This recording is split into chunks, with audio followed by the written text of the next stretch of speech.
Donc j'ai dit, tiens, j'avais à cœur de vous parler de température ce matin. Dans quel livre on parle de température? Apocalypse, bien Damien.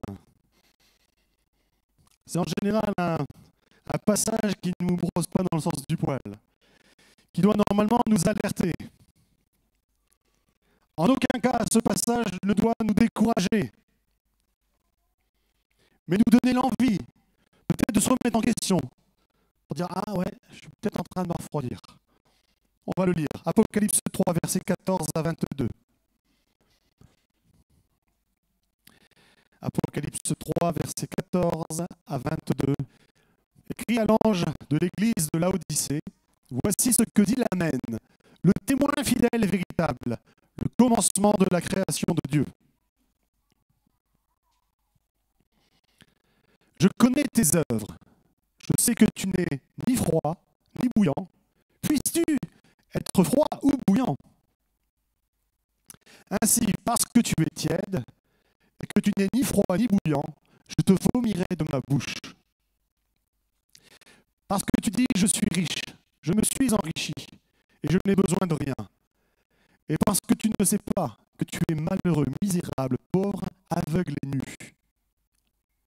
Je te conseille d'acheter de moi de l'or éprouvé par le feu, afin que tu deviennes riche, et des vêtements blancs, afin que tu sois vêtu, et que la honte de ta nudité ne paraisse pas, et un collier pour oindre tes yeux, afin que tu vois.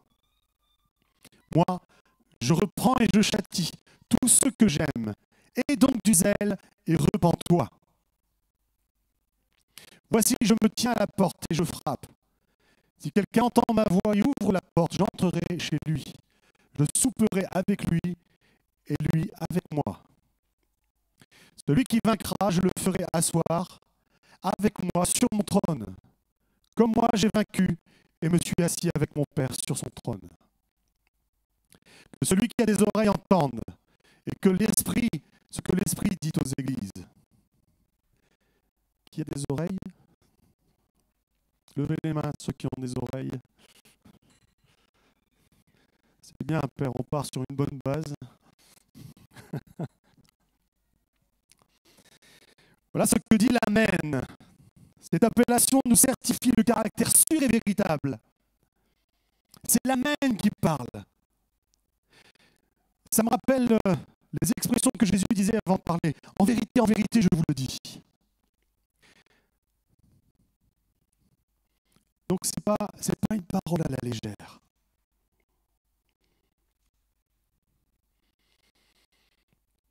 Jésus nous rappelle qu'il connaît nos œuvres. Chacune de tes œuvres, qui que tu sois, il te connaît. Quand tu dors, quand tu te lèves, quand tu fais ta journée, quand tu vas te coucher, quand tu redors, Dieu te connaît.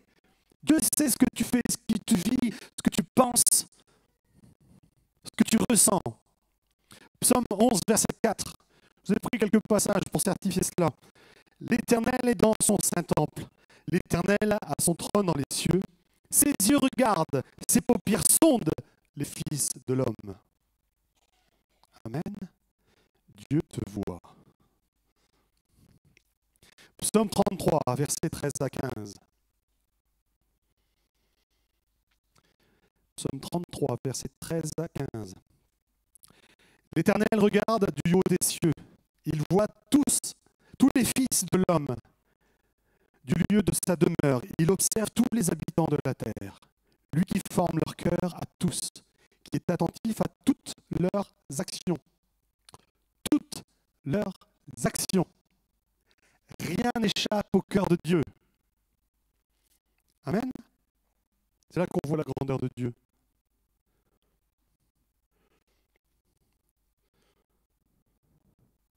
Pendant le camp, là, je restais un peu avec les jeunes, donc les jeunes se couchent très tard, ou plutôt très tôt. Et je me suis retrouvé seul avec Pierre, tranquille. Et à un moment donné, on regardait les étoiles dans le ciel. Waouh. En plus, cette semaine-là, c'était la semaine des étoiles filantes. On en a vu quelques-unes, mais bon, c'est pas... Et Pierre me disait, mais waouh, t'imagines la taille de l'univers? Moi, j'imagine Dieu qui tient l'univers, et nous, on est si petits, puis il prend le temps de m'écouter, de me répondre. Dieu est si grand, et pourtant, il connaît chacun de tes actes, chacune de tes pensées, chacune de tes paroles, chaque seconde que tu vis, il le vit, il le voit, il le sent. Amen. Dieu est extraordinaire. Et pour ça, on peut le louer, le louer, le louer. Psaume 53, verset 3. Dieu du haut des cieux regarde les fils de l'homme pour voir s'il y a quelqu'un qui soit intelligent, donc qui cherche Dieu. Celui qui se croit intelligent, est-ce qu'il cherche Dieu? C'est ça l'intelligence. Psaume 15, verset 3. Les yeux de l'Éternel sont en tout lieu, observant les méchants et les bons.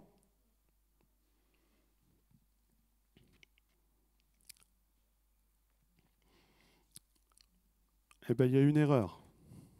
Mais voilà. Dieu observe toute personne. Donc, on ne peut pas dire... Enfin, entre nous, on peut mettre des masques, on peut faire des rôles, on peut faire genre tout va bien. Devant Dieu, tu ne peux pas. Tu ne peux pas te la raconter devant Dieu. Tu ne peux pas faire ton cinéma, tu ne peux pas faire le super religieux devant Dieu. Enfin, si tu peux, mais ça ne tient pas devant Dieu. Dieu te connaît. Arrête de faire semblant. Dieu te connaît. Sois vrai. Viens devant lui tel que tu es. La question aujourd'hui, c'est je te connais. Je connais tes œuvres. Je sais que tu es ni froid ni bouillant. Puisses-tu être froid ou bouillant? Ce verset m'a traumatisé dès le début de ma conversion. Ainsi, parce que tu es tiède et que tu es ni froid ni bouillant, je te vomirai de ma bouche. Je te vomirai de la bouche, ma bouche.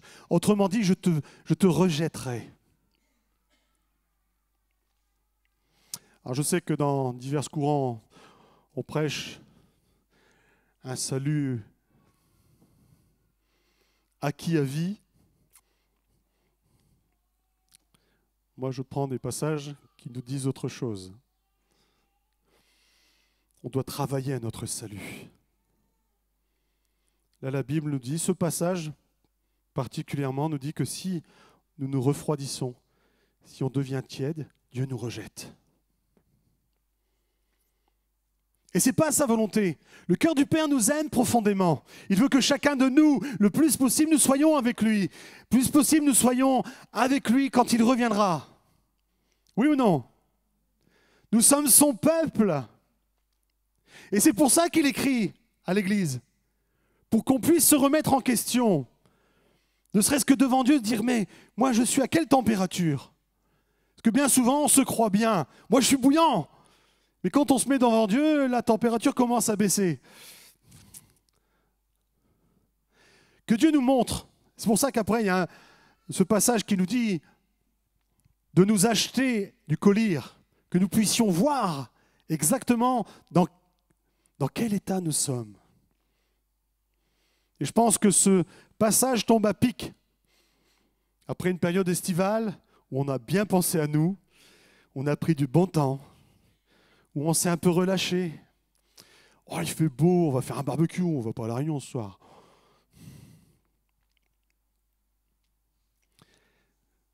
Par exemple.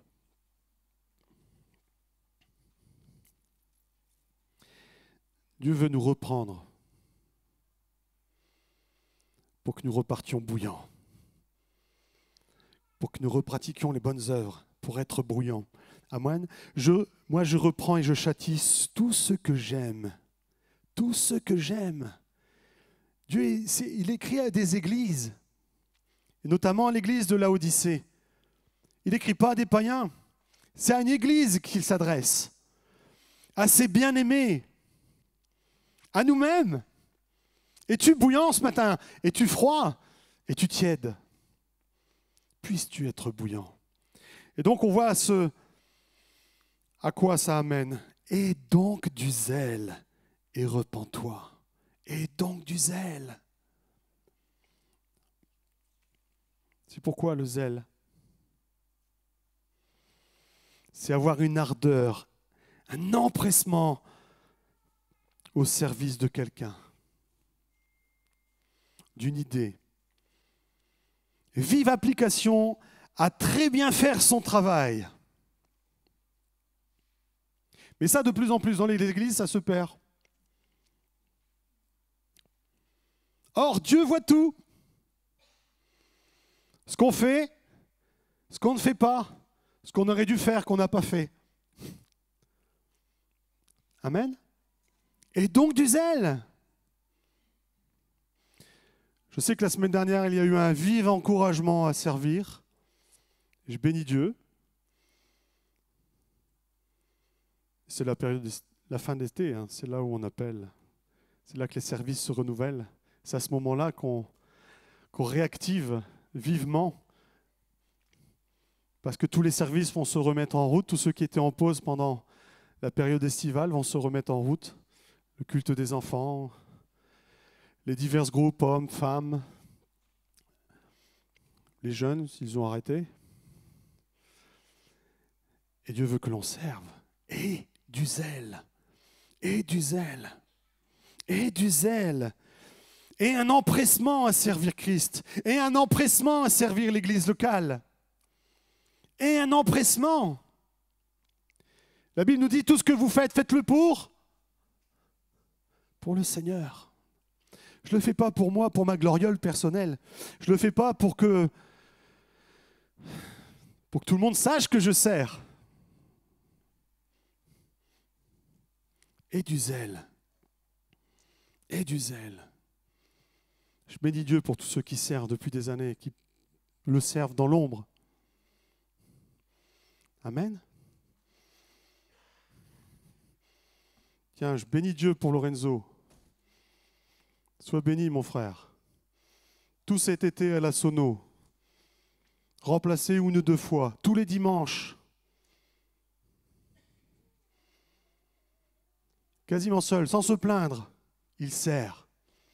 C'est ça de voir du zèle. Je bénis Dieu, mon frère. Amen. Eh ouais. Il manquerait plus que Lorenzo. Ben ça y est, c'est fait. Gloire à Dieu. Merci Seigneur. Soyons des Lorenzo, afin de ne pas être rejetés. Amen. Dieu attend que nous puissions servir parce qu'il y a du boulot. Pas seulement dans les services que l'on voit ici, tous ceux que l'on connaît.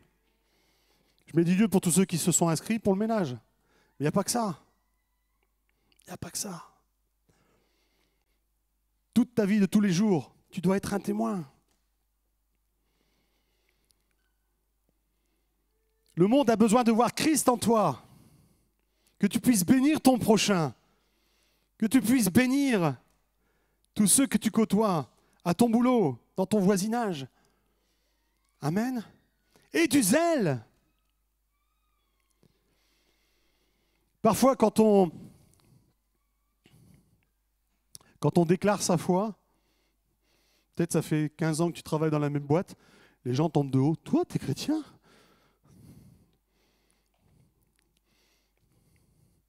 Ayons du zèle à chercher à refléter Christ. Ayons de la douceur, que votre douceur soit connue de tous. Amen. Apocalypse, revenons sur Apocalypse 3, au verset 5.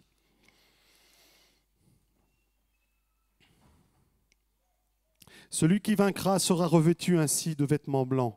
Je n'effacerai point son nom du livre de vie. Je confesserai son nom devant mon Père et devant ses anges. Que celui qui a des oreilles entende ce que l'Esprit dit aux églises. Amen. Nous devons vraiment chercher Dieu ce matin et dire vraiment, où est-ce que j'en suis? Dis-moi, Saint-Esprit, suis-je assez bouillant? En quoi puis-je te servir? Bien souvent, nous réfléchissons en fonction de notre agenda, en fonction de nos possibilités humaines. Mais qu'est-ce que veut Dieu? Dieu ne te demandera pas des choses que tu ne peux pas supporter. Dieu ne te demandera pas des choses au-dessus de tes possibilités.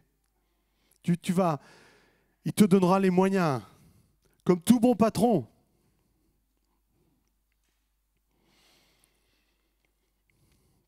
Là, j'ai mon fils Mathias qui va rentrer chez les compagnons pour faire charpentier. Donc là, il va rentrer dans une entreprise de charpente, mais ils vont tout lui fournir. Les chaussures de sécu, tout va être fourni. Tout bon patron qui se doit va te donner les moyens de pouvoir travailler. Amen. Si on sait le faire au niveau des hommes, pensez-vous que Dieu vous donnera sans moyens? Dieu est toujours pourvu. Tous ceux qui ont du zèle à servir, à annoncer l'évangile, à être des témoins, Dieu donne le moyen. Vous inquiétez pas de ce que je dirai. Oh mais moi je ne peux pas évangéliser. Si, tu peux. Tu peux annoncer ce que Christ a mis en toi. Tu peux refléter ce qu'il a mis en toi, cet amour, cette paix. N'oubliez pas, c'est une bonne nouvelle qu'on annonce. C'est une bonne nouvelle. Quand on a une bonne nouvelle, on s'approche en courant. Eh, mais tu sais pas ce que je viens d'apprendre. Et puis on donne notre bonne nouvelle. Mais la bonne nouvelle de l'évangile, c'est la même chose. Et du zèle. Bien souvent, c'est qu'avec les années, notre bonne nouvelle commence à s'affadir. Mais nous devons être renouvelés chaque jour de cette bonne nouvelle. Que cette fraîcheur continue à nous renouveler. Seigneur, que la bonne nouvelle reste une bonne nouvelle. Amen. La parole de Dieu n'est pas poussiéreuse. Elle n'est pas en train de moisir. Elle est vivante. C'est une bonne nouvelle qui apporte le salut à quiconque l'accepte. Mais pour que les personnes puissent l'accepter, il faut leur annoncer. Il faut leur dire qu'il y a une bonne nouvelle. Tu es foutu, mais j'ai une bonne nouvelle. Je connais celui qui peut te sauver. Amen.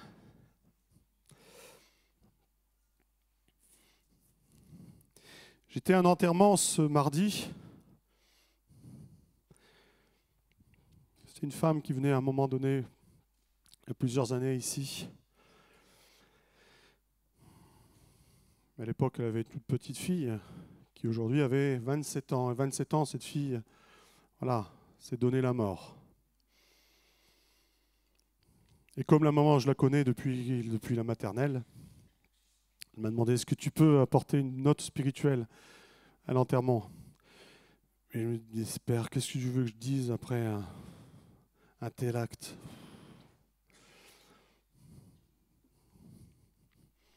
Je les ai amenés à se confier en Dieu, que seul Dieu pouvait apporter la paix, voire même la joie dans ces temps difficiles. Qui ne se laisse pas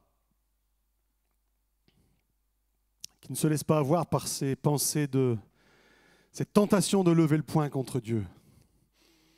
Mais qu'au contraire, il se confie en l'Éternel. Je prie quelques passages, je n'ai rien apporté de plus. Je ne voulais pas apporter plus. Juste leur dire, mais Dieu est la solution. Approchez-vous de lui. Approchez-vous de lui. Apportons cette bonne nouvelle. Amen. Nous sommes le sel de la terre. Et c'est pour ça que Dieu ne peut que nous rejeter si nous devenons tièdes. Il le dit, si le sel perd son goût, il est juste bon à être jeté. À quoi sert-il s'il n'apporte plus son goût? Mais si tu n'es plus bouillant, si la bonne nouvelle n'est plus une bonne nouvelle pour toi, pour le royaume, tu seras quoi? Amen. C'est pour ça qu'il est important ce matin de pouvoir nous remettre en question. Nous remettre en question, à savoir, Père, dis-moi quelle température, à quelle température je suis.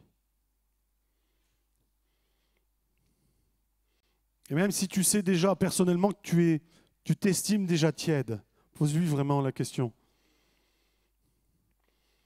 Peut-être que tu es un peu plus bouillant que tu le penses. Peut-être que tu es un peu plus froid que tu le penses. Que Dieu vraiment mette sa lumière sur ta vie, sur ton cœur. Montre-moi comment tu me vois, Père. Que je puisse prendre les bonnes décisions. Notre vie, si on est là ce matin, je pense que pour lui offrir un culte, c'est avant tout pour lui plaire. Il est l'Éternel. Il est Dieu. Amen.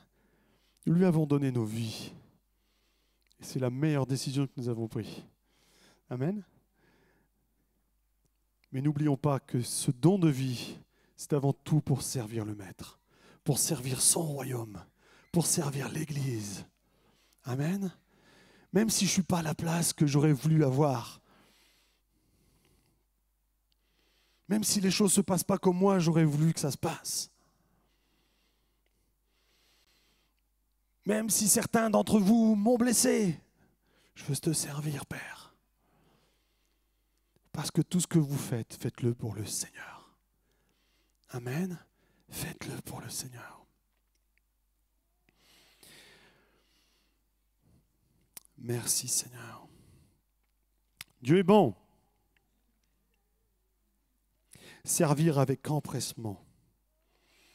Être vomi, rejeté. Dieu nous demande d'acheter du collier. Il nous demande aussi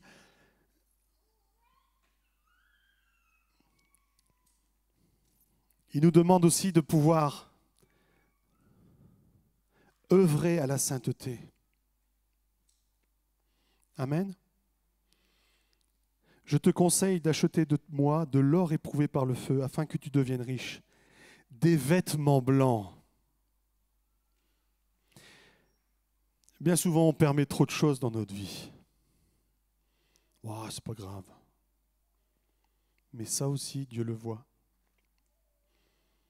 Dieu le voit. Mais pour une fois, Dieu le voit.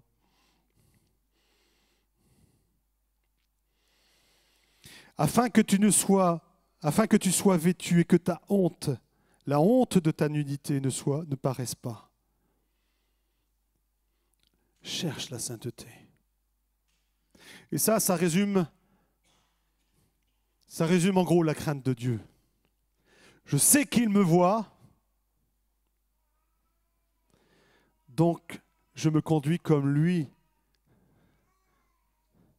veut que je me conduise. Cette semaine, à un moment donné, je regardais mes 3 derniers, là, les mioches, comme on les appelle, en train de jouer dans notre cour, dans notre jardin. Ça commençait à se tirailler, là. Je ne donnerai pas de nom, mais ça commençait sérieusement à... Et d'un seul coup, on s'est rendu compte que papa regarde par la fenêtre. Le changement de geste. Papa me regarde. Mais combien de fois, en tant que chrétiens, nous sommes comme cela? Si nous avions conscience que Dieu nous voit, nous changerions notre comportement. Le problème, c'est que nous oublions très facilement le regard de Dieu sur notre vie. Quand tu te prends la tête avec ton épouse, que tu commences à l'insulter, j'ose espérer que c'est rare parmi nous. Dieu te voit. Quand tu commences à murmurer sur ton mari, Dieu te voit et t'entend. Amen.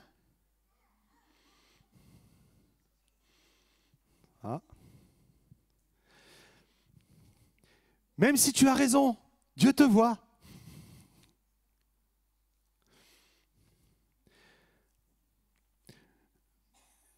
La meilleure façon de voir si notre comportement est juste, c'est que dès qu'on prend conscience que Dieu nous voit, est-ce que tu es dans la capacité de continuer ton geste ou est-ce que tu te dis « Ah non, je ne peux pas, Dieu me voit ». Si tu te dis « Je ne peux pas », c'est que tu n'es pas juste. Amen. Mais si l'on reste profondément ancré dans cette Dieu me voit. Dieu me voit. Partout Où irai-je me cacher? Partout où j'irai, tu me vois, tu es là. Dieu est partout, omniprésent, omniscient, il connaît toutes choses. Dieu est Dieu. Nous sommes ses enfants. À plus forte raison, quand on regarde un groupe d'enfants, je ne sais pas vous, mais moi en tant que père, les principaux enfants que je vais regarder, c'est les miens. Et je les connais. Là, j'ai pas besoin de le voir. Si j'entends Siméon crier, je vais reconnaître son cri. Je vais dire, ah, celui-là, c'est le mien. Je les connais. Et j'ai une attention particulière sur mes enfants. Surtout quand on est en public. Quand on se promène, par exemple, dans une voie piétonne où il y a plein de monde, mais en tant que père, tu es toujours en train de scanner.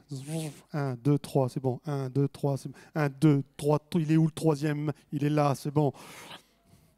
Mais Dieu, il surveille ses enfants. Dieu a une attention particulière pour chacun de vous. Si tu es dans cette pensée en ce moment, Dieu ne m'aime pas. Dieu bénit les autres, mais jamais moi. Chasse ça. La parole dit que Dieu te voit et te connaît. Alors peut-être que la communication est rompue entre lui et toi. Mais demande-lui pourquoi. C'est jamais de la faute de Dieu. Chaque fois que ça bloque, c'est toujours de notre faute. C'est pour ça qu'il nous dit, achète-toi un collier pour voir où ça bloque. Achète-toi un collier. J'étais en visite et puis, pour un certain problème, la personne me dit, mais pourquoi Dieu permet ça? Et je fais, mais pourquoi tu mets ça sur la faute de Dieu? Et je lui ai donné cette image. Tout le monde a un évier chez soi. Quand le siphon est obstrué par autres cheveux, particules, morceaux, imaginons tout ce que vous voulez imaginer, à un moment donné, ça crée ce qu'on appelle un bouchon. Et l'eau ne coule plus. Est-ce que c'est de la faute de Dieu? Si tu consultes Dieu, il va te dire, enlève ce qu'il y a dedans, ça va couler. Et spirituellement, c'est pareil.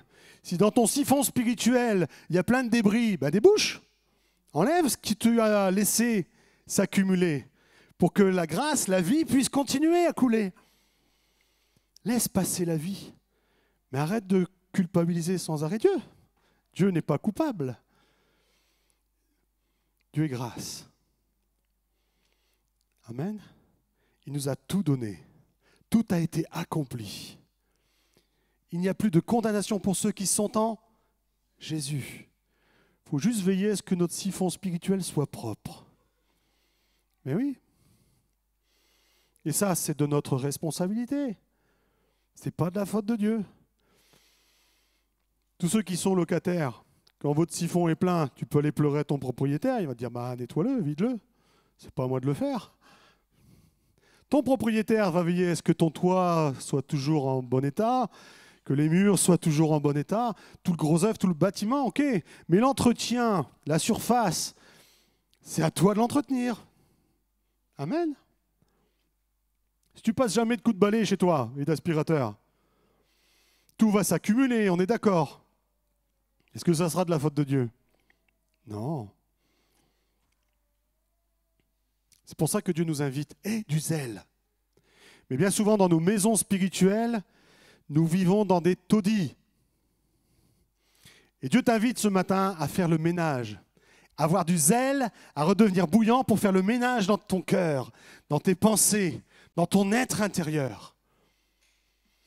Et souvent, la période estivale est spirituellement une sale période où on laisse rentrer plein de choses où on ne fait pas rentrer d'habitude. Beaucoup se laissent aller à des déviances. Dieu nous reprend ce matin. Mets un collier. Cherche le vêtement de la sainteté, le vêtement blanc. Revêt-toi de ce vêtement. Repens-toi et repars comme tout à nouveau. Amen. Et Jésus nous rappelle que nous sommes dans la fin des temps. Je suis à la porte. Je suis à la porte. Et celui qui frappe, il ouvre. Celui qui réclame, Dieu répond. Chaque fois qu'on a du zèle à chercher Dieu, à plaire à Dieu, Dieu répond. Amen. Quelle est ta température ce matin? Je voudrais qu'on courbe nos fronts, je n'irai pas plus loin. Ce matin, j'aimerais qu'on vraiment on puisse avoir cette humilité de dire, Père, à quelle température je suis?